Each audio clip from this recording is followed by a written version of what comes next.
أيا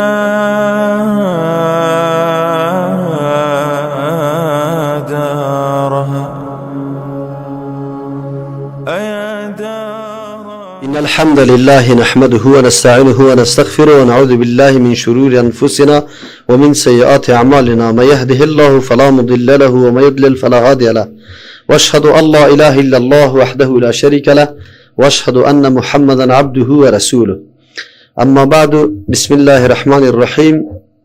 و در حدیثی که عمر بن خطاب رضی الله عنه روایت نموده است، رسول الله صلی الله علیه و سلم می فرماید: امرت ان اقاتل الناس حتى يقولوا لا اله الا الله، فمن قال لا اله الا الله فقد عصم مني ماله ونفسه الا بحقه وحسابه على الله. در درس گذشته توسط آیات خیلی زیاده برای ما ثابت شد که مفهوم یا مقصد لا اله الا الله اثبات عبادت برای الله متعال است و نفی عبادت از غیر الله متعال است. و امی معنا را که عبادت تنها برای الله ثابت شود و از غیر الله نفی شود، امی معنا را مشرکین مکه هم درک کرده بودند. از امو خاطر قیام از وا یا مبارزه از وا امرای پیغمبر صلی الله علیه و سلم به می خاطر بود که بتای ما حق عبادتش از بین میره. پس معلوم شد که وقتی یک مسلمان لا اله الا الله را میگه، باید این مطلب در ذهن خود بشانه که عبادت حق الله متعال است، هیچ کسی دیگری لیاقت عبادت نداره. و این گپ توسط بسیار آیات قرآن کریم ثابت شد. در اینجا هم این حدیثی که آورده از یک طرف فضیلت لا اله الا الله بر ما واضح میشه که لا اله الا الله چی فضیلتی داره، و از طرف دوم کسی که در این نظام داخل میشه محض به گفتن زبانی نیست، بلکه معنا و مقصد لا اله الا الله را دانسته باشه.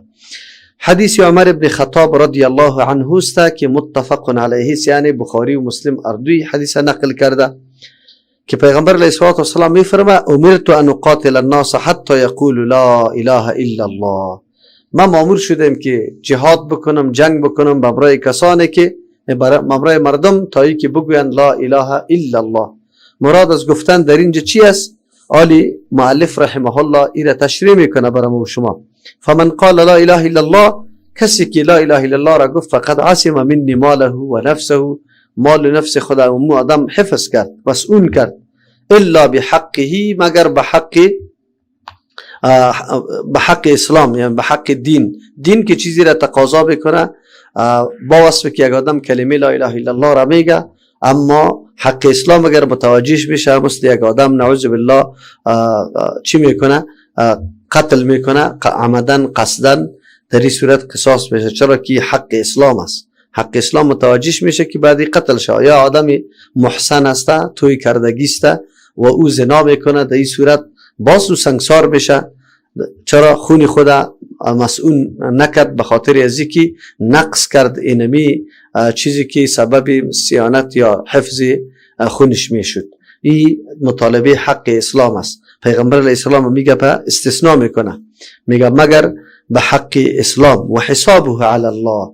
آلی یک انسانی که در زبان خود امی کلمه را گفته معلومات وجود نداره که آیا در قلبش امی مقصد موجود است یا نه، این باور و عقیده را یا یقین داره یا نداره، این گپ به ما موکول نیست. چرا انسان ها فقط مکلف هستند که ظاهر امر ببینه و سر ظاهر فیصله بکنه.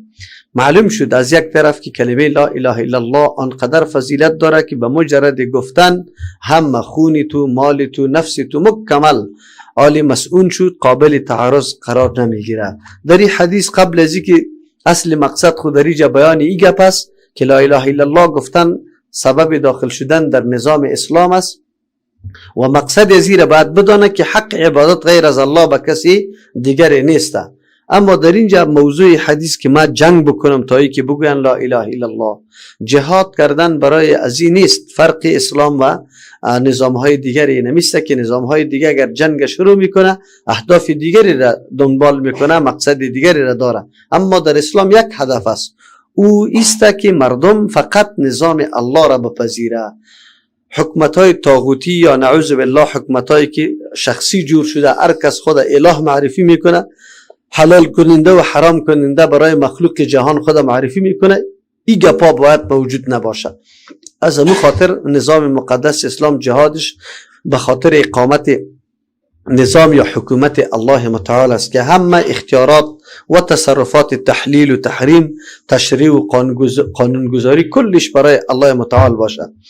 در اینجا مؤلف رحمه الله بعد از میگه و هنگامی که پیامبر اکرم صلی الله علیه و سلم به فرمان روایان جهان نامه فرستادند، آنان را به توحید و یکتاپرستی الله متعال دعوت دادند، چنان که در حدیثی که عبدالله ابن عباس رضی الله عنهما روایت نموده، رسول الله صلی الله علیه و سلم به هرقل امپراتور روم چنین نوشتند.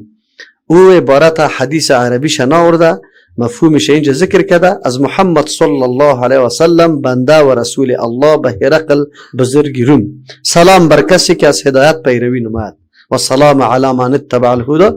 نوشته کرده بود اسلام بیاور تا در امان بمانی، اسلم تسلم، اسلام بیاور تا در امان بمانی، مسلمان شو که الله جل جلاله پاداشت را دو چندان بدهد و اگر نپذیری گناه عمومی مردم روم به گردنت خواهد بود. یکی از جمله ابتکارات پیغمبر علیه السلام امی بود که در 4 اطراف مدینه و مکه مکرمه قوما یا پاچاهایی که موجود بود، حکومتایی که موجود بود، نامه روان کرد و دعوت داد به سوی اسلام. از همون خاطر اسلام اول جنگ شروع نکرده بلکه دعوت داده و اینطور نمیگه که حتما عقیده اسلام قبول بکو، چرا که اسلام به زور و زبردستی سر کسی پذیرفته نمیشه. مسئله پذیرفتن تعلق به عقیده داره، به قلب داره و قلب زیر فشار کسی آمده نمیتونه. از همون خاطر است اگر مزاحمت نظام الله را نمیکنه در جای خود باقی میمونه. غیر از جزیره العرب، در جزیره العرب به جز از توحید هیچ راه دیگر قابل قبول نبود، به خاطر که اول مرکز اسلام است، در اونجا بعد فریق مخالف قطعا موجود نباشه. اما در دیگه غیر از جزیره العرب در دیگه جاها اگر هر دیانتی که میپذیره قوانینی که سبب امن معاشره و انسان ها میشه و مکلف به این نیستن که حتما دین بپذیره. از همون خاطر است که در دایره حکومت اسلامی یهود، نصارا و مردمای دیگه و قابلیت زندگی را داره، حق زندگی برشان داده شده. فقط یگانی چیزی که محو میشه اینه میسته که یا نعوذ بالله حق قانونگذاری را به خود نده، تحلیل و تحریم سر کسی نبیاره، حکومتای طاغوتی یا خودساخته خود باید چی نکنه، به خاطر ازی که نظام اسلام توسطش امن میه. خودی ایمان پذیرفتن این امر جبری و زور نیسته. از این معلوم شد که پیغمبر علیه السلام به همه پاچاها و اطراف خود چی کرده؟ خط روان کرده و وارد دعوت به سوی دین اسلام داده.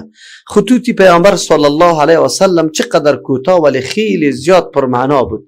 به او پاچای روم فقط 2 جمله را برش چی میکنه؟ یک جمله است که اسلم تسلم، اسلام بیار که به امن شوی. معلوم شد که اسلام یکی از جمله نظام یا دینی هست که سبب سالم بودن انسان میشه، هم در دنیا هم در آخرت. در دنیا هم خون و نفس و مالت اما آبرو و عزتت مسئول میشه، در آخرت هم از عذاب الله مسئول میشی. و بعد از او چون که مسئولیت رعیت سری خودی پاچای روم بوده هرقل، از او خاطر برش میگه که اگر تو ایمان نبیاری دیگه امی گناه مردمی که رعیت توسته سری توسته، چرا که سرنوشتی مردم در دست توسته و تو باید اینمی امور چی درست بسازی، نه ای که یارا چی بکنی. از او خاطر اینجا الله مؤلف رحمه الله آیتی که پیغمبر علیه السلام همیشه خصوصا به اهل کتاب دعوت داده او را بر ما ذکر میکنه. این دعوت دادن اهل کتاب توسط آیات قرآن کریم این به خاطر چی است؟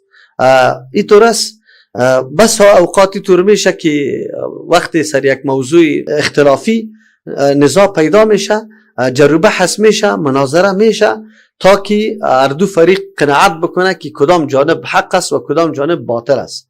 مناظره هم امیر میگه که نظر بکنید در دلیل دیگه، هر کدام دلیل دیگر را در زیر نظر خود بگیره، بفهمه که والله اینمی دلیل ازی خود قویسته بعد بپذیره. شرط مناظره می نمیسته. پیغمبر صلی الله علیه وسلم به همراه اهل کتاب مناظره هم کرده. علتش است که اهل کتاب بودن، یعنی کتاب داشتن، معلومات داشتن در مورد دین آسمانی. از او خاطر قطع از واجر و بحث میشد، مناظره قطع عالم میشه، قطع مردم عوام نمیشه. اهل کتاب علما بود. وقتی که به مناظره صحیح نشدن پیغمبر علیه السلام پیشنهاد مباهله را کرد. مباهله ایره میگه که بددعا بکنیم. کلی ما مشترک دست بالا میکنیم، هر کس که ناحق است الله او را تباه بکنه. پیغمبر علیه السلام همین مطالبه را از وفد نجران کرده بود، از منطقه نجران که کدام وفد نصارا آمده بود امرای پیغمبر علیه السلام در مورد عیسی علیه السلام گفتگو کردند و گفتند که عیسی علیه السلام سیکو قرآن کریم کتاب خودتان گفته که و روح منه، عیسی علیه السلام روح از جانب الله است، من برای تبعیض است، یعنی عیسی علیه السلام بعضی الله است. پیغمبر علیه السلام خطش مناظره کرد، بحث کرد که نه، اگر اینطور باشه خود جمیعا منه، اونجا الله خلقت آسمان ها و زمین و فلک و ایگپار کلش ذکر میکنه، بعد از اون میگه جمیعا منه. اگر من برای تبعیض باشه غیر کلگی بعضی الله است، مخلوق و بعضی الله شده نمیتونه. وارا ساکت ساخت، چپ ساخت. بعد از اون برش گفت که خیر اینطور اگر است، اگر شما سر دینیتان یقین داره که حق است بیایی که مباهله میکنیم، هر کس که بنا حق است باید امو تباه شوه. نصارا درک کردن. اینجا است که کسی که در مقابل کنام نظریه و مفکوری خود متزلزل باشه، یقین نداشته باشه، حالی معلوم میشه که مردم در قلب خود یقینا در دین باوری قوی نداره، معتقد قوی نیست، چرا مضطرب و پریشان است. نصارا هم همینطور بود، حاضر نشدن که به امرای پیغمبر علیه السلام در میدان بره و مباهله کنه، کلگی دعا کنه که هر کس ناحق است تباه و هلاک شوه. این آخرین مرحله به امرای فریق مخالف می باشه که دیگر راه نیست. بس اوقاتی طور میشه که در وقت جر و بحث باید سر نقطه مشترک جمع شوه. امی طایفه‌ای که در بین خود مخالفت داره بیایه اموم نقطه هایی که ما مخالفت داریم او را بگذاریم، پشت از جر بحث نمیکنیم، یکی دیگر را رد نمیکنیم، نقطه مشترکی داریم سر از ما و شما جمع شویم. این آیت قرآن کریم که در سوره آل عمران آیه چیسته 64 است، این برای ما و شما درسای دیگه هم میده.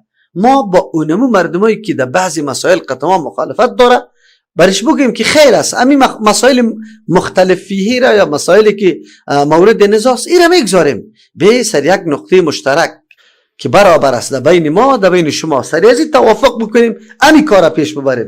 به طور مثال امیال نزاع در بین فرقه های مختلف سر رفع الیدین و امین بالجهر و گپاستا، با اینمی فریق مخالف آدم اینطور بگوید که به امی گپا را میگذاریم، تو رفع الیدین نکن میکنم یا ما چیسته امین بزور میگم تو خفیه بگو، هیچ گپی نیسته. این موضوعات نیسته که قابل جدایی برای ما و شما باشه، اما نقطه مشترک داریم که هر دو فریق با هم یک جا شویم. امی شرک بد است، امی شرک حرام است، امی شرکی تر گناهی است که کل اعمال نیک انسان برباد میکنه. ایره تو میپذیری و من میپذیریم، به که دست یکی بکنیم متفق شویم، امی شرک از بین ببریم. این جامعه ما که آلوده و شرک است، امیارا از امی شرک بکشیم، عقیده توحید الله متعال در اینجا جا بجا شود. اینجا است که آیا امی مردم عناد داره، ضد داره، اصل منظورشان همیشه کش کردن اینمی گپای اختلافی است و کشاندن چیست مردم به سوی نفاق است. اگر اراده خیر داشته باشه در اینجا او متفق میشه، قطعا خامخا قناعت میکنه که راست گفتی، بیا موضوعات اختلافی رو اوجا میگذاریم، نقطه مشترک در بین ما و شما موجود است، همین نقطه مشترک هم میگیریم، کلی ما توافق دسته میکنیم. اینجا فریقی که به خاطر رضای الله و به اخلاص کار میکنه از فریقی که اصلی مقصدش رضای الله متعال نیست بلکه نفاق آوردن یا اختلاف آوردن است، با هم تمیز و جدا میشه. معلوم میشه که کدام فریق راستی هدفش چی است. پیغمبر علیه السلام به خاطری که حجت سریع و مردم ثابت کنه و مردمایی که درک داره فهم داره و بفهمه که اصلا این مردم پشت اختلاف میگرده، منظورشان اتفاق اتحاد نیست، منظورشان حق طلبی نیست، منظورشان این نیست که ما باید راه حق پیدا بکنیم.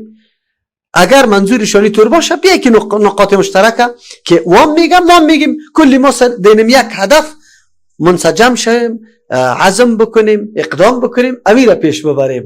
اما میبینی که عمو مردمایی که اصلی هدفشان رضای الله نمی باشه ای گپا حاضر نمیشه، راه دیگر را پیش میگیره. چرا؟ هدفی از او همیشه اختلاف پرتافتن است، نفاق پرتافتن است. امیالی ما همینطور میگیم، همین مردم هم میگیم در کدام موضوعی که ما و شما اختلاف داریم بگذاریم شه، بیایم ما و شما در یک موضوع مشترک. توحید امر خیلی اساسی لازم و امر مهم است.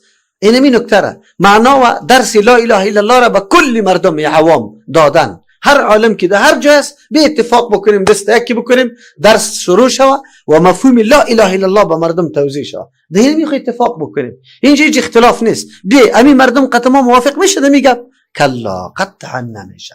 معلوم شد که هدف ما خیرخواهی مردم، هدف ما انسجام و اتفاق است و هدف ما است که ملت باید مقصد دین بدانه. اما مردمی که هدفشانی نیست حاضر نمیشه به ایگه، پس کشی و عقب نشینی میکنه. مثل که پیغمبر علیه السلام به اهل کتاب اقدام پیشنهاد کرده، اهل کتاب حاضر نشده که این نقطه مشترک چی بکنه، بعد اردویشان پیش ببره. او کدام است؟ الله متعال برای پیغمبر خود تعلیم میده که برای اهل کتاب بگو، قل بگو پیغمبر علیه السلام یا اهل الکتاب، ای اهل کتاب. مراد از اهل کتاب در قرآن کریم که ذکر میشه یهود و نصارا است. تعالوا الی کلمه، بیا بسوی یک کلمه. مراد از کلمه هر جمله که افاده میکنه یک مقصد، او را به نام کلمه یاد میکنه. بیا به یک سخنی که یقینا مفید است، فایده میده، دمو جمع شویم. سواء بیننا و بینکم، که کلمه یا جمله در بین ما و شما بالکل برابر است. چی رقم؟ در او کلمه شما اختلاف نداره، ما اختلاف نداریم. او کدام است؟ همون کلمه که از آدم علیه السلام شروع شده تا امروزه تا رسول الله صلی الله علیه و سلم کل انبیاء علیهم السلام سرش متفق است، کلگی به مو طرف دعوت داده، هیچ کس اختلاف نداره. مثل که پیش آیات را ما شما تیر کردیم. و کدام است؟ الله نعبد الا الله، که ما عبادت نکنیم غیر از الله دیگه کسه. چرا؟ به خاطر که پیش آیات تیر کردیم، آیات را تیر کردیم که حق بندگی را کسی دیگری نداره، حق الوهیت معبود بودن کسی دیگری نداره که او معبود شوه. به خاطر که صفات معبودیت در دیگه مخلوق همش کلش مخلوق است و خالق است. صفات معبودیت دوا مفقود است، دیده نمیشه. این گپی است. ولا نشرک به شیئا، هیچ چیزی را به امر الله شریک جور نکنیم. نه ملک، نه پیغمبر، نه ولی را، نه درخت، نه سنگ، نه چوب، نه آفتاب، نه محتاب، هیچ کسی را به امر الله شریک نسازیم. این گپی است که گپ کل انبیاء علیهم السلام است. او شده نمیتونه که شریک شوه. چرا؟ امی کسی را که شما شریک میدانه در پیدایش مخلوقات امر الله شریک میدانه؟ یک اول سوال است، آیا در پیدایش مخلوقات کسی شریک امر الله است؟ نه. این شما میگه که خالق تنها الله است. مشرکین مکه قائل بود، امی اهل کتاب هم قائل بود. خیر وقتی که کائنات الله پیدا میکرد کسی امر شریک نیست. خیر بعد از خلق کائنات یک کسی امر الله شریک شوه، او شریک شده نمیتونه. چرا؟ مرحله خلق تیر شد. این نبود، خلق آمده بود دیگه. چطور امر الله برابر شوه، مساوی شوه؟ پس وقتی رتبه اینمی کسی که شما او را امر الله شریک میدانی رتبه از او پایین شوه، چطور قطعی از الله متعال شریک شده بتونه؟ این نمیشه. ولا یتخذ چیستا بعضنا بعضا اربابا، نگیره بعضی ما بعضی دیگرها را اربابا رب. مراد از رب اینجا اینطور است که مطلق اطاعتش میکنی به خلاف چیستا، در مخالفت فرمان الله متعال اطاعت از او را میکنی. یکی اطاعتش بیچون و چرا میکنی، دیسه نمیکنی که این قابلیت داره یا نداره. یک تحلیل و تحریم از او را تو بالکل قبول داری. چیزی را که برات میگه حلال حلال، حرام میگه حرام. از همون خاطر است که دایه 30 سوره توبه زمانی که الله متعال بیان کرد که اتخذوا احبارهم و رهبانهم اربابا من دون الله، گرفتن جور کردن امو علمای خدا که یعنی صفت علم سرش غالب بود، یا عابدای خدا که پیرا و شیخایشان بود، یا را بری خود رب جور کردن. عدی ابن حاتم رضی الله عنه یک صحابی نصرانی بود. اول وقتی که او چی کرد، اسلام آورد، از پیغمبر علیه السلام سوال کرد که یا رسول الله، قرآن کریم ما را میگه که یا علما و پیرای خدا رب جور کرده، ما خود رب جور نکردیم. ما خویی تو عقیده نداشتیم که او خالق است، تدبیر امور میکنه. ایگه پاره چطور الله ما را گفته؟ پیغمبر اسلام گفت چرا؟ آیا اگر براتون یک چیزی را حلال میگه شما حلال عقیده نمیکنی؟ گفت بله. اگر حرام میگه حرام عقیده نمیکنی؟ گفت بله. گفتی نمی رب جور کردن است. پس معلوم شد که اینجا رب معنی است که او را حق تشریع میدی، حق قانونگذاری میدی، حق تحلیل و تحریم برش قائل میشی. وقتی این کار کردی او را رب گرفتی. که با تاسف این موضوع فعلا در معاشره ما موجود است. پیر صاحب فقط همی قدر میگه کمری دختر بسته کردم خلاص بند شد، نکاح حلال است. اما دیگه بر عقیده اینمی مردم حال نکاح این دختر چی میشه؟ حرام میشه. خیر اینی را مردم میگه که حق قانونگذاری را برای زو دادی، اینمی را حق قانونگذاری میگه و اینمی حکمتای طاغوتی که چی قوانین اسلام لغو قرار میده و قوانین خود جابجای قوانین اسلام میسازه، دینمی حکم یام داخل است، یام رب گرفتن است. مثلا نعوذ بالله اگر یک حکومت بگوید که ما در عوضی اگر یک زنی که نکاح شده باشه و او زنا بکنه در عوضی سنگسار ما ایره بندیخانه تعیین میکنیم 20 سال، اینمی رب جور کردن است و هر کسی اینمی را میپذیره عقیده داره که بله این درست است، نعوذ بالله کافر میشه. چرا؟ به خاطری که حق قانونگذاری را برای ازو قائل شد که بله این قانون همی کار میکنه. اینجا پیغمبر علیه الصلوة و السلام اهل کتاب میگه که کلمه برابر در بین ما و شما وجود داره، اینی کارا را نکنیم، غیر از الله متعال دیگه کس رب نگیریم. فین تولوا فقولوا اشهدوا، اگر یا اعراض کردن یا نمیآید، تو خود دعوت میدی، این گپی است که مشترک است اما یا نمیآید. چرا؟ به خاطر که مردم عناد داره، ضد داره، اصل هدفشان نفاق و جدا کردن ملت است. یا مقصودشان این نیست که راستی به جستجوی حق هستن، دنبال حق میگردن، نه مقصدشان نیست. این مردم ها فقط ایجاد تفرقه، پراگندگی در بین مردم، شبهات از ذهن مردم انداختن، این مقصدشان است. از همون خاطر حتما یا حاضر نمیشه که نمیشه فقولوا اشهدوا بأننا مسلمون. تو برش بگو که شما شاهد باشه که ما خب به الله تسلیم هستیم. این دو مطلب داره. یک مطلب است که شما این فکر نکنید که اعتراضا انتقادا هیاهویی میپرته شاید ما یک کمی تنازل بکنیم دیگه این موضوع توحید اعلام بکنیم. نه نه نه نه، دعوت توحید، بیان موضوع توحید، قربانی بالای توحید، این چی است؟ بگوی منهج ماست، این هدف زندگی ماست. ما این را به هیچ قیمت قطعا ما گذاشتنی نیستیم، ما این را پیش میبریم. خیر اگر شما در این فکر باشه که شاید یک روز مسلمان ها خسته شوا بشینه و دعوت توحید نده، نه نه، این گپ شما شاهد باشه که ما به الله تسلیم هستیم و این کار پیش میبریم. دوم مطلب آیت است که حجت ثابت میکنه که ای مردم ما خو گفتیم اینمی حق است، رای مشترک بود، نه تو نزا داشتی نه ما، بیایی که با هم یک جا دست به دست بدیم و اینمی کار به اینمی لا اله الا الله بکنیم. اما شما وقتی که حاضر نمیشه دیگه ما خب الله تسلیم هستیم. شما مشاهد باشه کسایی که ما در اینمی طور حالت به الله تسلیم هستیم، حکم الله را میپذیریم، عناد نمی کنیم، ضد نمی کنیم، تکبر نمی کنیم، خود بالا نمی تراشیم، ما به حق تسلیم هستیم. کدام سخن حقی که از دهن تو بره ما برش تسلیم هستیم، ما عناد نداریم. چرا که ما شعار ما تسلیمی به حق است و حق از دهن هر کسی که میبره ولو دشمنم باشه از دهنش که حق میبره ما برش تسلیم میشه. چقدر یک درس عظیم است. امروز فرقه ها ضرورت به این نیستیم که سر رفع الیدین بحث بکنیم. بیه همین موضوع را چی میگیم؟ همین توحید حق است یا نه؟ بله. شرک بد است یا نه؟ بله بد است. بیه که اینمی کارا بکنیم، کلگی ما دست یکی بکنیم، تبلیغ، تقریر، همه فعالیت های ما و شما به می خاطر باشه. ایره تو میفهمی که اگر کسی مرتکب شرک شوه نعوذ بالله اعمالش کل برباد میشه، الله جنت از سرش حرام کرده، سری مشرک. خیر بیا که غمی ملت بخوریم، آلی امی مردم حاضر میشه به می کار؟ نه قطعا به این کار حاضر نمیشه. چرا؟ توحید اصل نزاع، رفع الیدین بهانه است. دیگه ما در یک جای بودیم جرو بحث ریاضی بود که عامل نپذیرفتن یک تعداد علما یا عامل همی قدر تشنج جور کردن از این گپا چی است که علما زیادتر تحریک میکنه عوام در این مسائل. یکی از جمله انجینیر صاحب الله خیر بدشه خب تحلیل داشت، گفت بله عامل اصل رفع الیدین عامل اختلاف نیست، عالم اختلاف چیزای دیگه است. او مولوی صاحب او پیر صاحب دکانداریش بند شده، او مولوی صاحب اون چیزی که سابق برش میرسید دو از بین رفته، عالی حیثیت خود موقف خود در حالت خطر دیده، چون خود خب کلان معرفی کرده بود دلسوز دین اما خدمت نکرده، ملت عالی را میشناسه. اگر واقعیت ها را اعتراف بکنه ملت برش میگه که خو مولوی صاحب این قدر سالات تو اینجا تیر کردی چرا ما را آشنا نساختی با حقیقت دین؟ اینجاست که حیثیت آدم خیلی پایین میاد.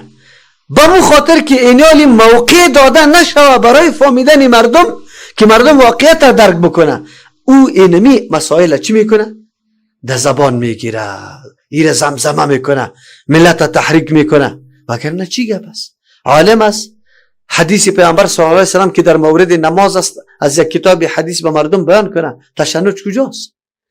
مردم مثل که به مو سنت خودشان عمل بکنه احترام قائل است، به یک سنت دیگه رسول الله صلی الله علیه و سلم احترام قائل است. اما یه علما به این خاطر که ولی مردم بازم دینمی عرج مرج باقی بمونه، حتی به گپای تو گوش نمانه. گوش چرا که گوش مون باز تو خو فهمیده میشی. اینجا خیانت اینمی عالم بری تو واضح میشه که عالم در حق ما چقدر خیانت کرده. آن چیزی که سبب نجات حقیقی ما و اساسی ما بود که توحید بودی، تولیده ما را برای ما بیان نکرد. پدرم بابایم وفات کرد، پدرم وفات کرد، مادرم وفات کرد، کاکایم وفات کرد به می عقیده شرکی. اینجاست که یه علما چنبالک بند میکنه، اینمی موضوعات در دمی روی انداخته رویستن. چی گپ است؟ یک آدم میکنه نمیکنه، چی گپ است؟ اگر مراجعه به کتب خود بکنه، کتابایشان میگه پاره گفته. اینطور نیست که گفته که حرام است و هر کس مسجد کدلت کنیشه. گفته یا افضل است یا افضل است. این مسائل کلش تفاوت در بین ایست که افضل است یا غیر افضل است، اما اونطور نمیکنه. الله متعال پیغمبر علیه السلام اینمی قسم اهل کتاب دعوت میده و این گپ برش میگه. دعوت با اهل کتاب، دعوت با کفار، کلش فقط سر یک نقطه مشترک که نمی بوده که عبادت حق الله است، دیگه کس حق عبادت نداره.